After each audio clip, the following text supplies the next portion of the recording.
ஒரு பூத்தில் நினச்சோட நான் புரிஞ்சுக்கலாம். இந்த பூத்தில் மட்டும் வந்துச்சுன்னா நான் இப்படி எங்கேயுமே முறையாக நடக்காதெல்லாம் சொல்ல. ஆனால் ஒரு சட்டமன்ற தொகுதி பூரா முறை நினச்சி 1,50,000 வாக்காளர் உள்ள சேர்ந்தாங்கன்னா ஒவ்வொரு ஆண்டும் ஜனவரி 1ஆம் தேதி தேர்தல் ஆணையம் வந்து அங்கீகரிக்கப்பட்ட எல்லா கட்சிகளுக்கும் இந்த வாக்காளர் பட்டியல் கொடுக்குது. தூங்கிட்டு இருந்தீங்களா? தூங்கி இருந்திருப்பாங்களோ என்னவோ. தூங்குனா தூங்கிருங்க. உங்களுக்கு என்ன வேலைங்க? நீங்க வந்து 1,00,000 ஃப்ராட் பண்ணலாமா? பண்ண வேண்டியதான். நீங்க தூங்கிட்டு இருந்தா வீட்டுல துள்ளிட்டு போயிருவோம்ல.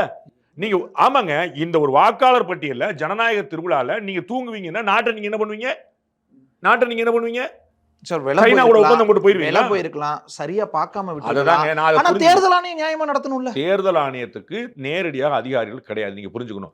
நமக்கு சண்முக சுந்தரம் மூத்த வழக்கறிஞர் திமுகவுடைய எம்பி அவர்கள் செய்தியாளர் சந்திச்சு பேசுறாரு. பேசும்போது தமிழ்நாட்டில் நாங்க நடக்க விட மாட்டோம். அவர் ஏதோ கம்பு சுத்துறாரு. எனக்கு புரியல. தமிழ்நாட்டில் செய்ய போறதே உங்களுடைய கலெக்டரும் உங்களுடைய தாசில்தாரும் உங்களுடைய டிஆரும் உங்களுடைய ஆர்டிஓ தான் செய்ய போறாங்க. தேர்தல் ஆணையம் மேல உட்கார்ந்து இருக்குது. ஒரு அதிகாரி சிஎன் உட்கார்ந்துருப்பாரு. அவர் எங்க திருப்பூர்ல போய் பாப்பாரா, விருதுநகர்ல போய் பாப்பாரா? அப்ப விருதுநகர்லையும் திருப்பூர்லையும் மதுரையிலையும் ராஜபாளையத்தையும் போய் பார்க்க போறது மாநில அரசுடைய அதிகாரிகள் தற்காலிகமா தேர்தலுக்கு பண்ணிக்க போறாங்க. வெஸ்ட் பெங்கால்ல இது மாதிரி முறைகேடு நடந்திருக்குன்னு சொல்லி தேர்தல் ஆணையம் கண்டிச்சு இவங்களை தூக்குன்னு சொல்லி சொன்னா மாட்டேன்னு மம்தா பானர்ஜி சண்டைக்கு வராங்க.